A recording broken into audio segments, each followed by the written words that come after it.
তো আজকের টপিক হলো গিয়া যে কিভাবে মানে ভিপিএন ছাড়া গেম খেলা যায় ওই বিষয় নিয়ে একটা ভিডিও।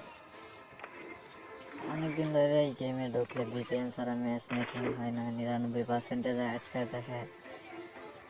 আশা করি এই ভিডিও দেখার পরে আর এরকম সমস্যা থাকবো না কারোরই। দেখেন আমি ওই যে নেটওয়ার্ক অপটিমাইজ অন করার পরে স্টার্ট দিছি, 99% আটকে গেছে। আবার যখন নেটওয়ার্ক অপটিমাইজ অপশনটা আছে ওটা যখন আবার অফ করে দিব, দেন দেখবেন যে আবার কি সুন্দর চলতেছে গেম। নেটওয়ার্কে কোনো ইস্যু হইব না, কোনো ঝামেলা নাই, রিল্যাক্সে গেম খেলতে পারবেন। তো আশা করি ভিডিওটা একটু হলেও হেল্পফুল হইব।